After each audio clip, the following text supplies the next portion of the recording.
Hello दोस्तों, नमस्कार। मैं डॉक्टर मनीष सर अपने चैनल में आपका स्वागत करता हूं। दोस्तों, आप पढ़ रहे हैं कक्षा 12 भौतिक विज्ञान का पहला अध्याय वैद्युत आवेश तथा क्षेत्र के बारे में। इसके थियोरी को हमने कंप्लीट करा दिया है। तो आइए अब आज से हम लोग स्टार्ट करते हैं इसके अभ्यास प्रश्न के बारे में, न्यूमेरिकल क्वेश्चन के बारे में देखते हैं। तो अभ्यास में आप देखें, यह पहला क्वेश्चन है आपका। वायु में एक दूसरे से 30 सेंटीमीटर दूरी पर रखे दो छोटे आवेशित गोलों पर क्रमशः 2 × 10⁻7 कूलाम तथा 3 × 10⁻7 कूलाम आवेश हैं। उनके बीच कितना बल है? तो क्वेश्चन जैसा आप देखें ध्यान से, पूछ रहा है कि दो आवेश हैं जो वायु में रखे गए हैं। दोनों आवेश कहाँ पे हैं? वायु में हैं। ठीक है, निर्वात और वायु के लिए K बराबर 1 हो जाएगा। कितनी दूरी पे हैं? 30 सेंटीमीटर की दूरी पर रखे गए हैं। ठीक, और दोनों आवेश जो हैं पॉजिटिव आवेश हैं और उनका मान कितना है? पहले का है 2 × 10⁻7 कूलाम और दूसरे का है 3 × 10⁻7 कूलाम।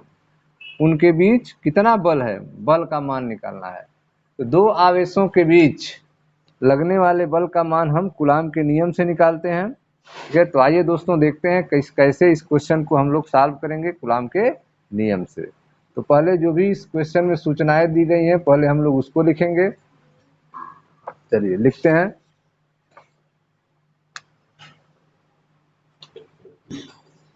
तो आपका यह क्वेश्चन नंबर 1 है। वायु में एक दूसरे से 30 सेंटीमीटर की दूरी पर, तो आर जो दूरी दिया है वो कितना दिया है? 30 सेंटीमीटर दिया है। 30 सेंटीमीटर को हम लोग मीटर में चेंज करते हैं तो यह हो जाएगा 30 × 10⁻2 मीटर। ठीक है, या इसको लिख सकते हैं 3 × 10⁻1 मीटर। दो छोटे आवेशित गोले क्रमशः, आवेशों का मान लिखें, Q1 बराबर 2 × 10⁻7 कूलाम, Q2 बराबर 3 × 10⁻7 कूलाम हैं। उनके बीच कितना बल लग रहा है? उनके बीच लगने वाला बल आपको निकालना है। F बराबर क्वेश्चन मार्क। ठीक है, तो जो क्वेश्चन में सूचनाएं दी गई थी उसको हमने लिख दिया। अब आइए हम लगाते हैं कूलाम का नियम और इसको सॉल्व करते हैं। आप जानते हैं कि कूलाम का नियम F बराबर होता है 1/4 pi epsilon not Q1 Q2 upon R²। ठीक है, F बराबर 1/4 पाई एप्सिलॉन नॉट का मान होता है 9 × 10⁻9। Q1 का मान कितना दिया है? 2 × 10⁻7 कूलाम। Q2 का मान कितना दिया है? 3 × 10⁻7 कूलाम और बटे R²। दूरी कितनी है? 3 × 10⁻1 का स्क्वायर। ठीक है, अब इसको सॉल्व किया जाए। F बराबर, ऊपर का पहले करते हैं 9 और 2 और 3। ठीक है, 9 × 2 × 3। घात में देखते हैं, यह ऋण 7, यह हो गया आपका ऋण 14 और धन का घात है आपका ऋण धन 9 और बटे यहाँ पे स्क्वायर है तो 3 का स्क्वायर क्या हो जाएगा? 9 और ऋण 1 का स्क्वायर करेंगे तो ऋण 2 हो जाएगा।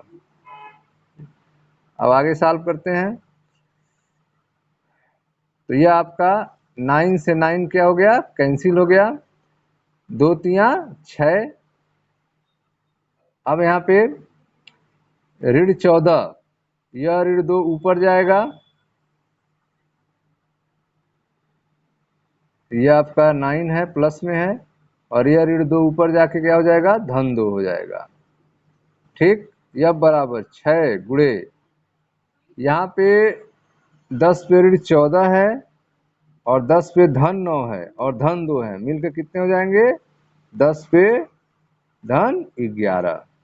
ठीक, यह बराबर 6 गुणे 10 पे, यहाँ पे ऋण 14 है धन 11 है तो ऋण 14 में से धन 11 जो है इसको ऐड करेंगे तो कितना बच जाएगा? ऋण 3। ठीक है, तो ऋण 14 और धन 11 को सॉल्व करेंगे तो कितना बचेगा, ऋण 3 बचेगा। तो इस तरह से आपने देखा कि दो आवेशों के बीच लगने वाला बल का मान F बराबर कितना आ गया, 6 गुणे 10 पे ऋण 3। F बराबर आ गया आपका 6 गुणे 10 पे ऋण 3 न्यूटन। 6 गुणे 10 पे ऋण 3 न्यूटन आ गया। अब यह जो लगने वाला बल आपका आया है ये कैसा होगा, इसका नेचर क्या होगा। तो आप देख रहे हैं कि प्रश्न में दिए गए दोनों आवेश क्या हैं, धनात्मक हैं। दोनों आवेश क्या हैं, धनात्मक हैं, अर्थात ये लगने वाला बल जो है वह क्या होगा, प्रतिकर्षण का होगा। दो धनात्मक आवेशों के बीच में क्या होगा, प्रतिकर्षण होगा। ठीक है, तो यह बल कैसा होगा, प्रतिकर्षण का होगा। मान कितना होगा, 6 गुणे 10 पे 3 न्यूटन का होगा। ठीक है स्टूडेंट्स, तो यह था आपका क्वेश्चन नंबर 1। अब देखते हैं क्वेश्चन नंबर 2 को।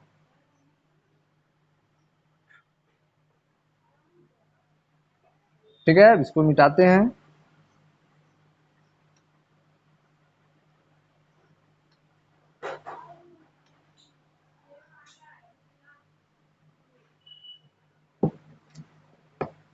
Question number 2। क्वेश्चन नंबर 2 है आपका 0.4 माइक्रोकुलाम। 0.4 माइक्रोकुलाम, ध्यान से देखें अपने अपने बुक में। 0.4 माइक्रोकुलाम आवेश के किसी छोटे गोले पर, ठीक है, यहाँ पर जो आवेश है उसका मान कितना है, 0.4 माइक्रोकुलाम है। तो हम बड़ा कर दे रहे हैं ताकि आपको दिखाई दे। हाँ देखें ध्यान से, 0.4 माइक्रोकुलाम का आवेश है यहाँ पे।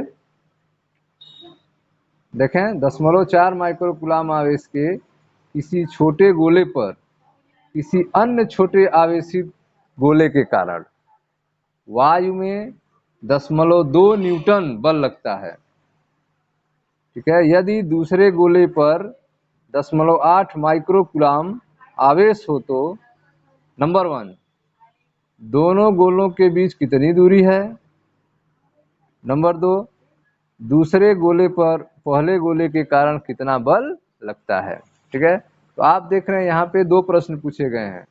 पहले आपको दोनों आवेशों के बीच की दूरी ज्ञात करनी है, फिर जो है उनके बीच लगने वाले बल की गणना करनी है। ठीक है, तो यहाँ पर दो प्रश्न पूछा गया है। तो इस प्रश्न में जो भी सूचनाएं दी गई हैं उनको हम लोग नोट करते हैं, फिर इस क्वेश्चन को सॉल्व किया जाए। तो आइए स्टार्ट किया जाए क्वेश्चन नंबर 2 को।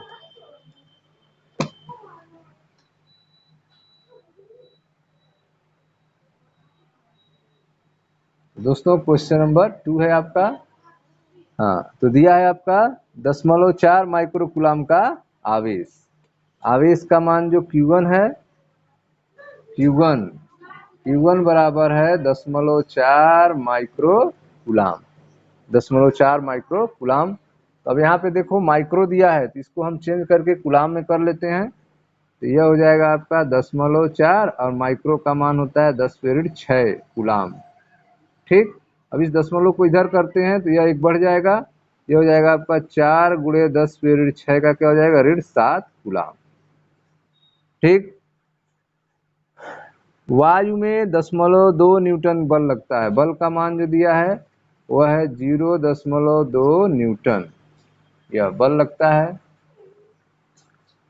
ठीक है, यदि दूसरे गोले पर आवेश Q2 का मान 0.8 माइक्रोकुलाम, इसको भी चेंज करते हैं। ठीक है, तो ये हो जाएगा 0.8 गुणे 10⁻6 कुलाम। ठीक, दशमलव को पीछे करते हैं तो यह बढ़ जाएगा एक घात, तो 8 गुणे 10⁻7 कुलाम। ठीक है, यह हो गया। हाँ, अब आपको फाइंड क्या करना है, नंबर ए फाइंड करना है आपको। दोनों गोलों के बीच की दूरी क्या है, आपके दोनों गोलों के बीच की दूरी बताना है, R क्वेश्चन मार्क। और बी जो निकालना है, दूसरे गोले पर पहले गोले के कारण कितना बल लगेगा। ठीक है, तो बल का मान भी निकालना है। ठीक है, दूसरे गोले पर पहले गोले के कारण कितना बल लगेगा यह गणना करना है। तो आइए जो है सॉल्व करते हैं। तो पहले दूरी निकालते हैं। तो दूरी निकालते हैं, किस नियम यहाँ पे लगेगा, दो आवेश हैं, बल हैं, तो कूलाम का नियम यहाँ लगेगा। ठीक है, कूलाम का नियम, वैद्युत बल F बराबर क्या होता है, 1/4 pi epsilon not Q1 Q2 upon R square. ठीक, आपको क्या निकालना है, दूरी निकालनी है। तो R स्क्वायर बराबर क्या हो जाएगा, R स्क्वायर बराबर 1/4 pi epsilon not Q1 Q2 बटे F। ठीक है, R स्क्वायर इधर कर देंगे, F नीचे आ जाएगा, ये हो जाएगा आपका R स्क्वायर बराबर 1/4 pi epsilon not Q1 Q2 बटे F। ठीक, अब इसमें हम वैल्यू पुट करते हैं, R स्क्वायर बराबर 1/4 पाई एप्सिलॉन नॉट का मान कितना होता है, 9 गुणे 10 पे पावर 9 होता है। ठीक, Q1 Q2 का मान, Q1 Q2 का मान आप रखें, Q1 का मान कितना है, 4 गुणे 10 पे ऋण 7। Q2 का मान कितना है, 8 गुणे 10 पे ऋण 7। ठीक है, बटे F का मान कितना है, 0.2 न्यूटन। ठीक, अब इसको सॉल्व करते हैं, R स्क्वायर बराबर, ठीक, हाँ, यह आपका 9 और 4 और 8 है। पहले 0.2 को पूर्णांक कर लेते हैं, तो 9 गुणे 4 गुणे 8 एक जगह कर लिए, घात पे एक जगह करते हैं, यह आपका प्लस में 9 है और माइनस में ऋण 7, ऋण 7 मिलके ऋण 14 हो गए, और बटे 0.2 को लिख सकते हैं 2 गुणे 10 पे ऋण 1 घात, 2 गुणे 10 पे ऋण 1 घात लिख सकते हैं। ठीक है, अब इस 2 से यह, ठीक है, हम काट देते हैं, 8 को काट देते हैं, 2 चौक 8। ठीक है, तो R स्क्वायर बराबर, यह आपका हो गया 9 गुणे 4 और 4 गुणा करेंगे तो 4 चौक को 16 हो जाएगा, और ये 4 चौक को 16 हो गया, 9 हो गया। अब यहाँ पे 10 पीरियड एक ऊपर जाएगा तो क्या हो जाएगा, 10 पे धन 1 हो जाएगा, 10 पीरियड एक ऊपर जाके धन 1 हो जाएगा, धन 1 इसमें ऐड हो जाएगा, 10 पे 10 हो जाएगा, 10 पे 10, और 10 पे 10 प्लस में था, और ये 10 पे -14 है। ठीक है, तो 10 पे 10 इसमें से माइनस कम कर देगा तो बचेगा 10 पे -4, 10 पे -4 बचेगा।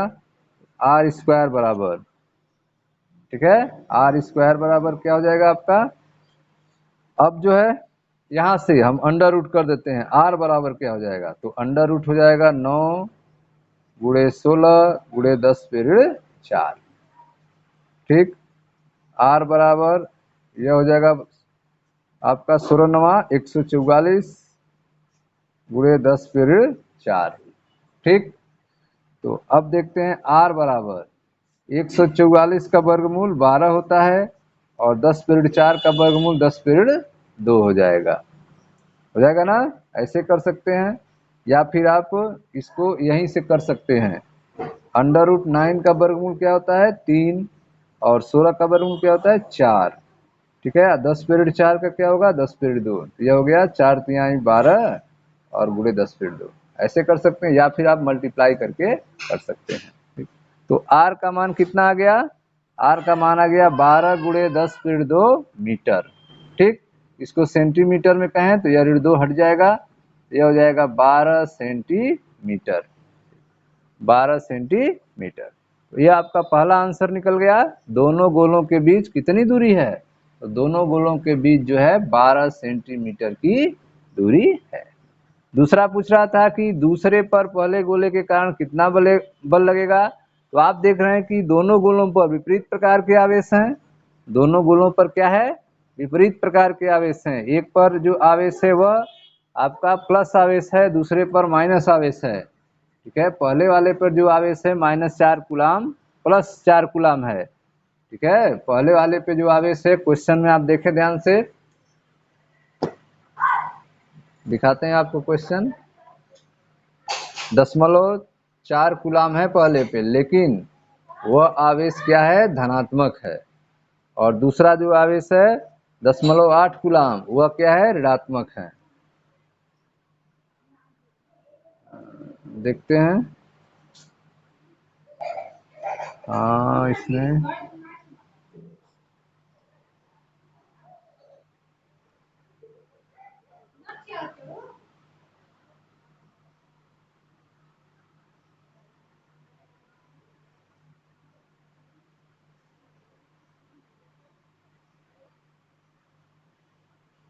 तो इसमें क्वेश्चन में देखें आप, हाँ, दूसरे गोले पर पहले गोले के कारण कितना बल लगेगा, कितना बल लगता है, 0.4 माइक्रो कूलाम और यहाँ पे 0.8 माइक्रो कूलाम आवेश है। ठीक है, तो इसमें जो आवेश दिया है ये तो प्लस दिया है दोनों में बुक में, तो यहाँ पे जो लगेगा बल, लगने वाला बल जो है वो तो सेम ही होगा, लगने वाला बल क्या होगा, सेम होगा।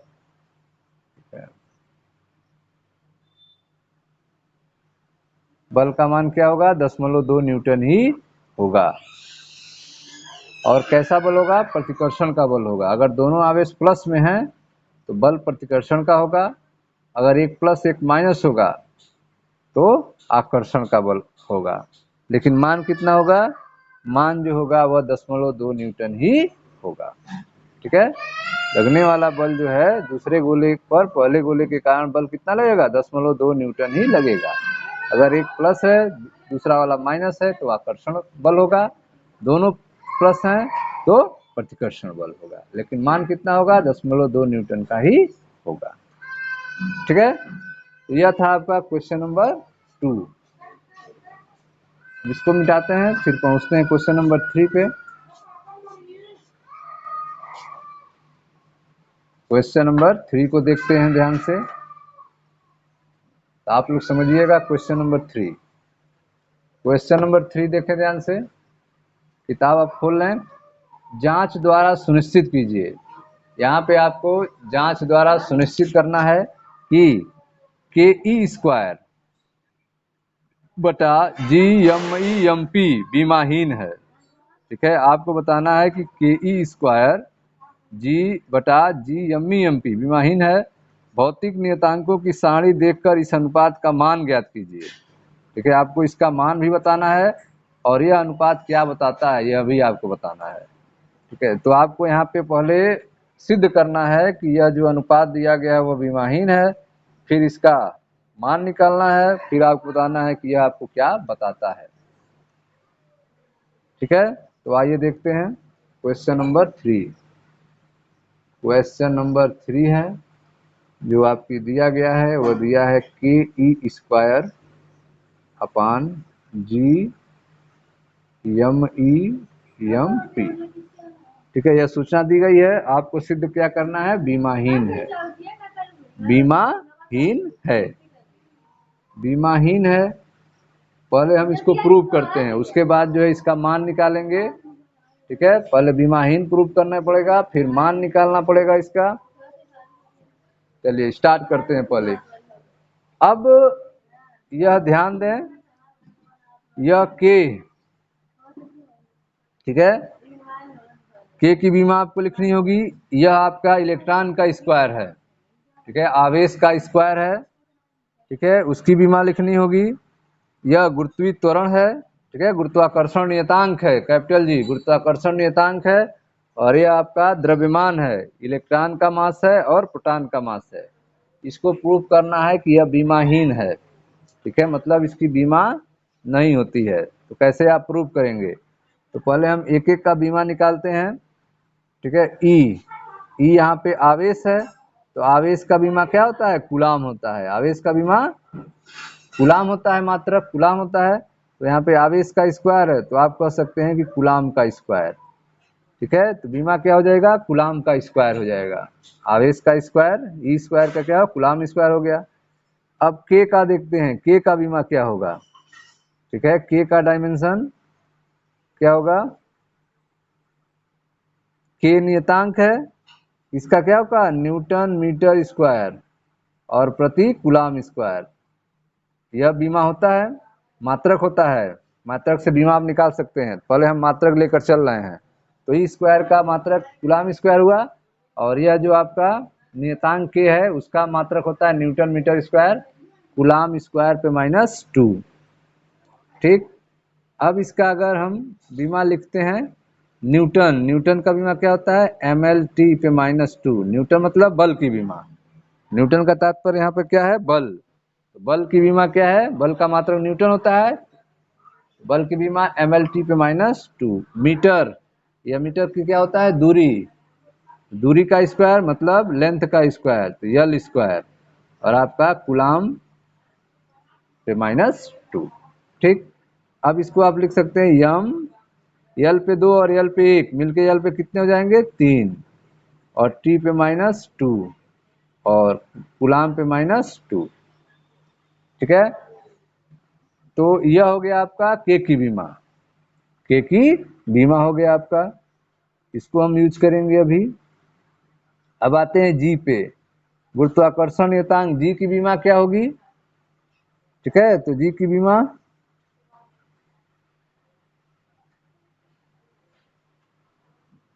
जी की बीमा हम डायरेक्ट बता दे रहे हैं आपको। जी की बीमा होती है यम पे -1 यल क्यूब और टी पे -2, यह होती है जी की बीमा। ठीक है, इसको आगे आप क्लास 11 में पढ़े होंगे कैसे होती है, तो आप सूत्र पढ़े हैं एफ बराबर जी m1 m2 बटे आर स्क्वायर, एफ बराबर जी m1 m2 बटे आर स्क्वायर से जी की बीमा निकाली जाती है।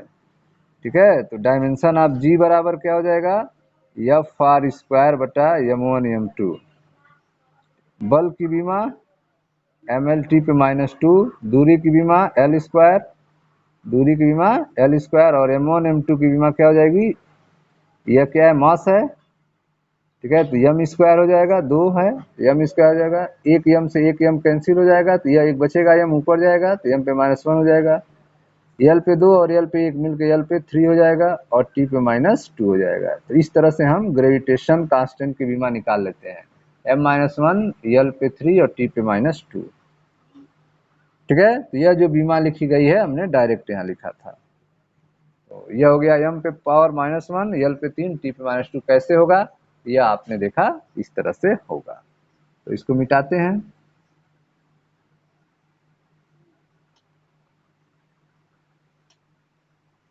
चलिए अब आगे देखते हैं।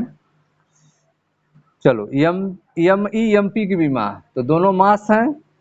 ठीक है, दोनों मास हैं तो मास की बीमा क्या हो जाएगी एम ई और एम पी, एक मास ऑफ इलेक्ट्रॉन है एक मास ऑफ प्रोटॉन है, तो दोनों की बीमा होगी एम। ठीक है, दोनों की बीमा क्या रखेंगे एम। अब आइए रखा जाए, वैल्यू में पुट करते हैं और उसका मान निकालते हैं। तो आपका क्या है K E square upon G M E M P, K का क्या है एम यल पे 3 टी पे -2 और कूलाम पे -2। ठीक, और फिर क्या है ई स्क्वायर, ई का क्या है कूलाम पर +2 है। ठीक है, अपान जी का बीमा रखें, जी का m-1 एल पे 3 टी पे -2 हो गया, और एम ई एम पी का बीमा, तो एम ई का एम हो गया और एम पी का भी एम हो गया। ठीक, और सी पे -2 सी पे +2 ये आपके हो गए कैंसिल। ठीक है ना, ये दोनों कैंसिल हो गए, इसका मतलब सी पे क्या हो गया 0, इसको क्या लिख सकते हैं सी पे 0 लिख सकते हैं, या फिर कैंसिल आउट कर सकते हैं। देखो ध्यान से, इसको कैंसिल नहीं करते हैं, इसको 0 लिखते हैं।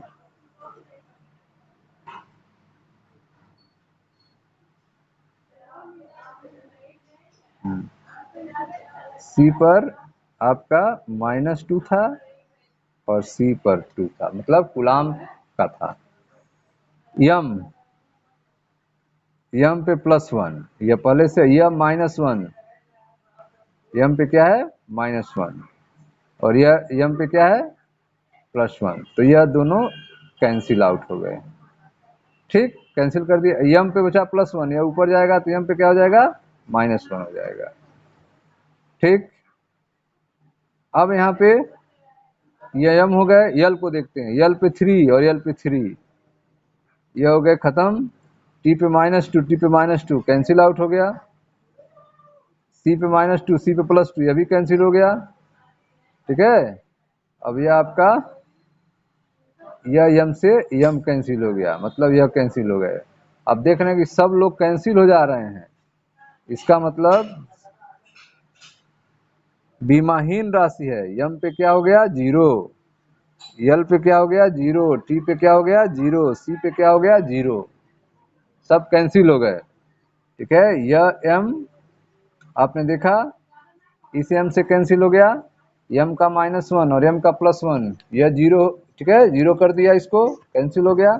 एल पे 3 कैंसिल हो गया, टी पे -2 टी पे -2 कैंसिल हो गए, सी पे -2 सी पे +2 कैंसिल हो गए।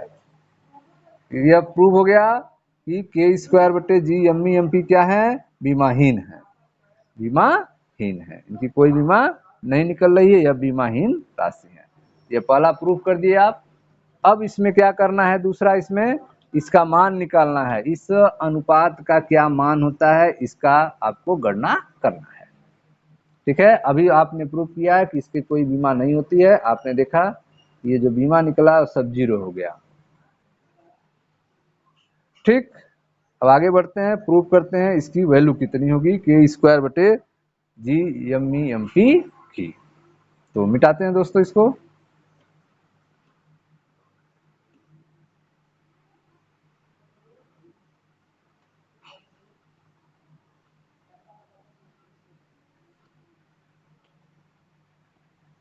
चलिए अब इसको इसकी वैल्यू निकालते हैं। के की वैल्यू क्या होता है, के बराबर होता है 9 × 10⁻9। ठीक है, न्यूटन मीटर स्क्वायर पर कूलाम स्क्वायर या कूलाम पे -2 यह होता है। ई क्या है यहाँ पर, आवेश।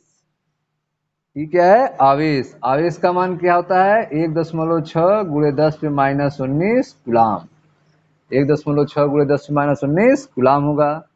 जी क्या है, ग्रेविटी कांस्टेंट है, गुरुत्वाकर्षण नियतांक है, ग्रेविटेशनल कांस्टेंट है। यह कितना होता है जी का मान 6.67 × 10⁻11, 6.67 × 10⁻11 न्यूटन मीटर स्क्वायर प्रति किलोग्राम स्क्वायर। ठीक है, किलोग्राम पे -2 यह जी का मान होता है। मास ऑफ इलेक्ट्रॉन और मास ऑफ प्रोटॉन।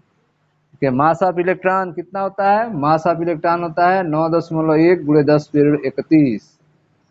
ठीक है, किलोग्राम। मास ऑफ प्रोटॉन कितना होता है, यह होता है आपका 1.66 × 10⁻27 किलोग्राम। यह सारी वैल्यू हो गई। ठीक, इन सारे वैल्यू को आपको अनुपित इसमें पुट करके रख करके आपको इसका मान निकालना है। ठीक है स्टूडेंट्स, तो इसको हम रख के अगर मान निकाला जाए तो क्या होगा देखते हैं। के का मान 9 × 10⁻9।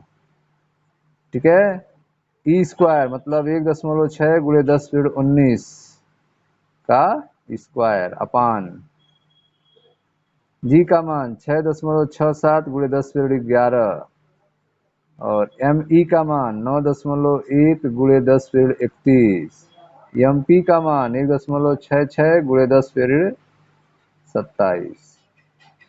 ठीक है, यह वैल्यू पुट हो गई। अब इसको सॉल्व करना है, सॉल्व करके आपको मान निकालना है। ठीक है, चलो सॉल्व करते हैं। तो यह हो गया आपका 9 × 10⁻9 और यह स्क्वायर करेंगे तो 1.6, 1.6 दो बार हो गया और -19 का स्क्वायर हो गया -38। ठीक है, तो यह हो गया -38 और बटे यह नीचे वाले जो हो गए आपके, यह हो गया 6.67 गुणे 9.1 गुणे 1.66, ये हो गया गुणे 10 पे पावर क्या लिखेंगे। तो आप देखो यहाँ पे सबको ऐड कर -27 -31 -11 ऐड करते हैं तो ये हो जाएगा आपका 7 8 और एक 9, ये हो गया 9 9 हो गया 7 8 और एक 9 हो गया। अब होगा 2 3 5 और एक 6 69 माइनस है माइनस 10 पे माइनस क्या हो गया 69, 10 पे माइनस 69 हो गया। ठीक, अब जो है हाँ ऊपर सॉल्व कर लेते हैं एक बार और। तो जो है ये आपका 1.6 आपस में गुणा करते हैं, 9 का आपस में गुणा करते हैं, और यह जो है आपका 38 से 9 माइनस करते हैं। ठीक है, तो यह आपका गुणा करने के बाद आ जाएगा 23.04 और गुणे 10 पे माइनस 29, ये आ जाएगा ऊपर सॉल्व करेंगे आप। तो नीचे अगर आप सॉल्व करेंगे इन सबको गुणा करके दशमलव लगाएंगे। ठीक है, तो यह आपकी वैल्यू आ जाएगी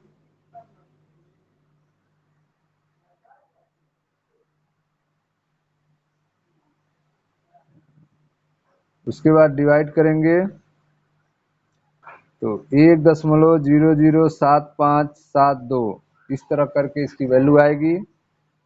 सॉल्व करने के बाद जो है ऊपर ले जाएंगे, वैल्यू को डिवाइड करेंगे तो आपका जो लेटेस्ट वैल्यू आएगा वो आएगा आपका, देखिएगा सॉल्व करके 22.87 गुए 10 पे प्लस 38, ये आएगा 22.87 गुणे 10 पे प्लस 38 आएगा वैल्यू। ठीक है, यह नीचे से 69 ऊपर जाएगा तो प्लस 69 प्लस में हो जाएगा। ठीक है, प्लस में वैल्यू हो जाएगी, फिर उसमें से माइनस करेंगे तो 38 आ जाएगा प्लस में।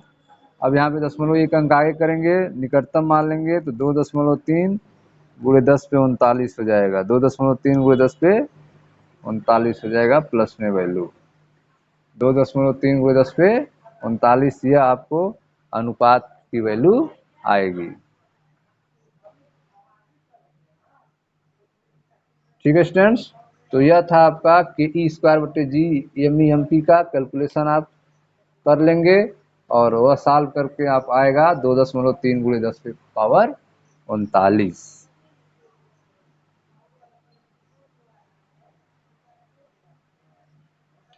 अब आते हैं क्वेश्चन नंबर 4 पे। क्वेश्चन नंबर 4 को देखते हैं क्या कह रहा है।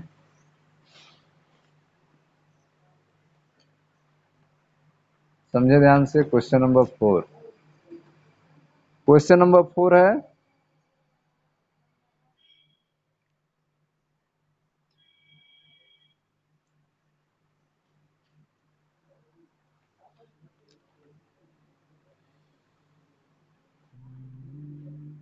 आइए दोस्तों देखते हैं कुछ अभी जो आपने अनुपात निकाला है।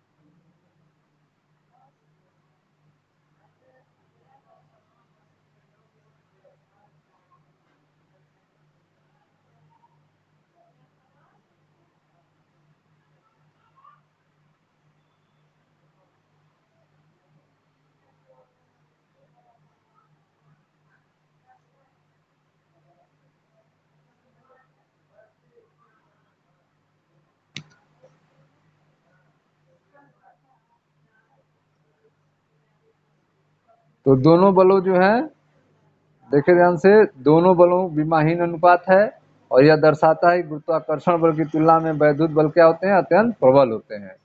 गुरुत्वाकर्षण बल की तुलना में वैद्युत बल क्या होते हैं, अत्यंत प्रबल होते हैं। तो अनुपात हमें बताता है कि गुरुत्वाकर्षण बल की तुलना में वैद्युत बल क्या होंगे, प्रबल होंगे। क्वेश्चन नंबर 4 ए, किसी वस्तु का वैद्युत आवेश क्वांटीकृत है। किसी वस्तु का वैद्युत आवेश कैसा है, क्वांटीकृत है। ठीक है, इस प्रकरण से क्या तात्पर्य है। तो अगर किसी वस्तु का वैद्युत आवेश जो है क्वांटाइज्ड है, क्वांटीकृत है, तो इससे आप क्या अर्थ निकालेंगे। ठीक है, यह पूछ रहा है। चलिए बी पूछ रहा है, स्थूल अथवा बड़े पैमाने पर वैद्युत आवेश से व्यवहार करते समय हम वैद्युत आवेश के क्वांटीकरण की उपेक्षा कैसे कर सकते हैं। तो पहले पहला आंसर हम लोग देते हैं कि किसी वस्तु का वैद्युत आवेश क्वांटीकृत है, इस पर क्या तात्पर्य है। ठीक है, तो वैद्युत आवेश यहाँ पर जो क्वांटीकृत है, इसका अर्थ है कि किसी वस्तु पर जो आवेश होता है उसको हम किससे रिप्रेजेंट करते हैं? ई से। किसी भी वस्तु पर आवेश को कैसे रिप्रेजेंट करते हैं? ई से। ठीक है, वह क्या है? मूल आवेश होता है। ठीक है, माइनस ई लिखेंगे तो इलेक्ट्रॉन को रिप्रेजेंट करेगा, प्लस ई लिखेंगे तो प्रोटॉन को रिप्रेजेंट करेगा, और यही जो आवेश होता है वह मूल आवेश होता है। ठीक है, और यह पूर्णांक होता है। अर्थात पिंड पर आवेश जो होगा वह सतत रूप से नहीं बदलता है, बल्कि वह हमेशा, ठीक है, हमेशा आवेश एक क्वांटम या पैकेट के रूप में अलग हो जाता है। गणितीय रूप में इसको क्या कहेंगे? किसी पिंड पर आवेश Q बराबर ni के रूप में कहेंगे। गणितीय रूप में अगर कहना हो इस बात को तो आवेश के लिए क्या लिखते हैं सूत्र? Q बराबर ni। ठीक है, तो जो भी किसी भी वस्तु पर जो आवेश होता है वह कैसा होता है? Q बराबर ni के रूप में होता है। Q बराबर प्लस माइनस ni के रूप में होता है। ठीक है, अर्थात जो है हमेशा जो है वह n ई का गुणनफल होगा, नंबर होगा, सामने जो होगा प्लस माइनस में नंबर होगा, अर्थात आवेश हमेशा क्वांटीकृत होंगे। ठीक है, तो आपने देखा कि हमेशा Q बराबर प्लस माइनस ni के रूप में आवेश रहते हैं। Q बराबर प्लस माइनस ni के रूप में आवेश रहेंगे, जहाँ n क्या है? एक पूर्णांक संख्या है। n क्या है? एक पूर्णांक संख्या है। E जो है इलेक्ट्रॉन या प्रोटॉन पर आवेश है। E क्या है? इलेक्ट्रॉन या प्रोटॉन पर आवेश है। स्वतंत्र अवस्था में मूल आवेश के अंश में कभी नहीं देखा गया है। स्वतंत्र अवस्था में इसको कभी नहीं देखा गया है। E को जब भी E को देखा गया है तो n के गुणनफल के रूप में देखा गया है। ठीक है, तो Q बराबर ni के रूप में ही इसको देखा गया है, स्वतंत्र रूप से E को नहीं देखा गया है। तो इस तरह हम कह सकते हैं कि किसी वस्तु वैद्युत आवेश क्या होता है? क्वांटाइज्ड होता है, क्वांटित होता है, अर्थात हमेशा Q बराबर ni के रूप में रहता है। ठीक है, इसमें B पूछा जा रहा है, ये तो ये था। B पूछ रहा है स्थूल अथवा बड़े पैमाने पर वैद्युत आवेश से व्यवहार करते समय हम वैद्युत आवेश के क्वांटमीकरण की उपेक्षा कैसे कर सकते हैं? तो अगर आप बड़े पैमाने पर बात करेंगे तो वहाँ पे व्यवहारिक रूप से स्थूल स्तर पर अगर देखा जाए तो आवेशित पिंड पर बड़ा आवेश होता है, जबकि एक इलेक्ट्रॉन पर बहुत सूक्ष्म आवेश होता है। ठीक है, अगर आवेशित पिंड पर अगर देखें तो बड़ा आवेश होता है, लेकिन एक इलेक्ट्रॉन पर आवेश क्या होगा? छोटा होता है। ठीक है, तो जब पिंड पर इलेक्ट्रॉन जोड़े जाते हैं या निकाले जाते हैं तो आवेश में इतना कम परिवर्तन होता है कि आवेश सतत रूप में परिवर्तित होने लगता है। अतः स्थूल स्तर पर आवेश को क्वांटित होना छोड़ा जा सकता है। स्थूल स्तर पर आवेश को क्वांटाइज क्या छोड़ा जा सकता है, क्योंकि उसमें जो आवेश का परिवर्तन होगा वह बहुत ज़्यादा उसमें परिवर्तन नहीं कर पाएगा, वह सतत रूप में परिवर्तन होने लगेगा। इसलिए जो है स्थूल स्तर पर आवेश का क्वांटित होना जो है छोड़ा जा सकता है।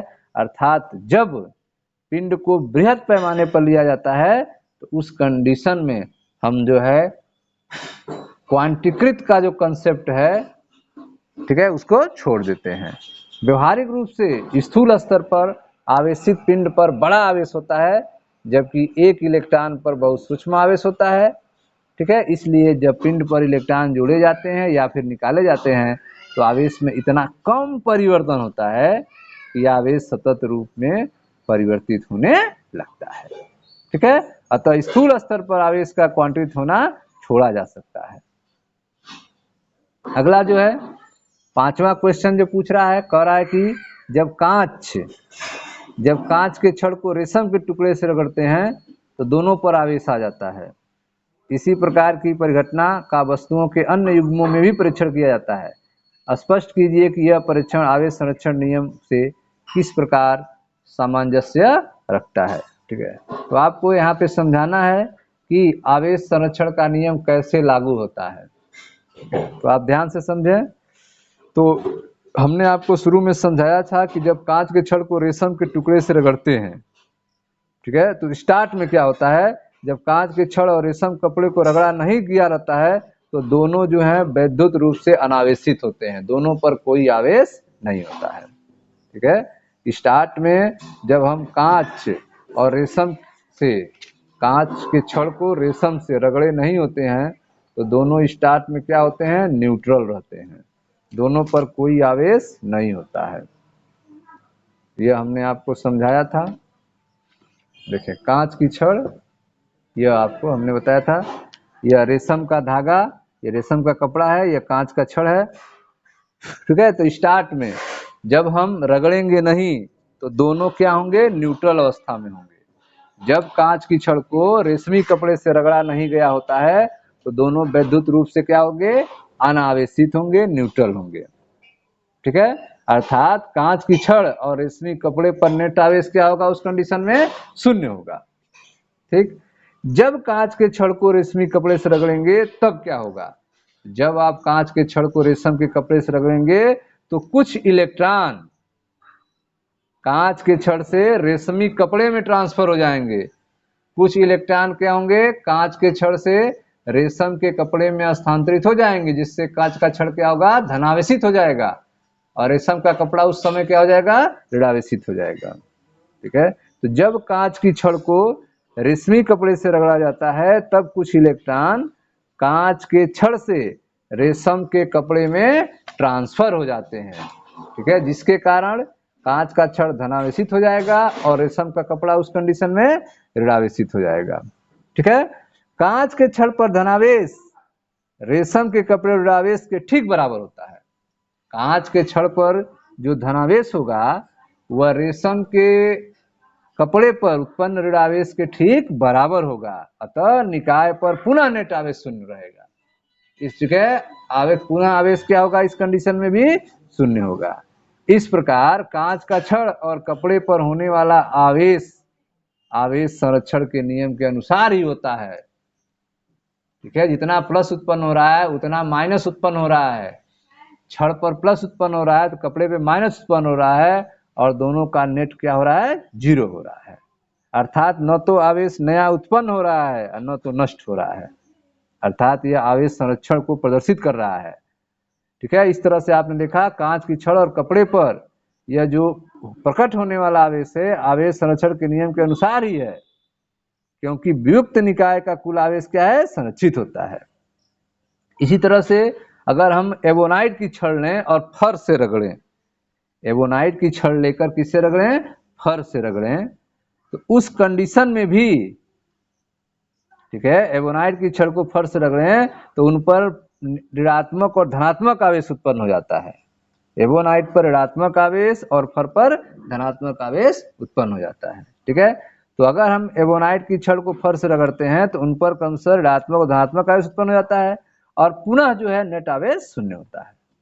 इस कंडीशन में हम कह सकते हैं आवेश न तो उत्पन्न होता है और न ही नष्ट होता है, ठीक है। इस प्रकार आप देख रहे हैं कि एक पिंड जो है दूसरे पिंड पर आवेश का ट्रांसफर किया जा सकता है, आवेश क्या है, संरक्षित होता है, आवेश क्या होता है, संरक्षित होता है। इसको न तो उत्पन्न किया जा सकता है और न ही इसको नष्ट किया जा सकता है, ठीक है स्टूडेंट्स। तो यह था आपका क्वेश्चन नंबर 5, ठीक है। यह क्वेश्चन नंबर आपका 5 था, जिसको आपने समझा कि जब कांच की छड़ को रेशम के टुकड़े से रगड़ते हैं तो दोनों पर आवेश आ जाता है, कांच पर प्लस रेशम पर माइनस उत्पन्न होता है, नेट प्रभाव जीरो होता है और यह आवेश संरक्षण के नियम को प्रदर्शित करता है, ठीक है। मिलते हैं नेक्स्ट वीडियो में जहां पर हम लोग क्वेश्चन नंबर 6 से आगे के क्वेश्चन पढ़ा जाएगा।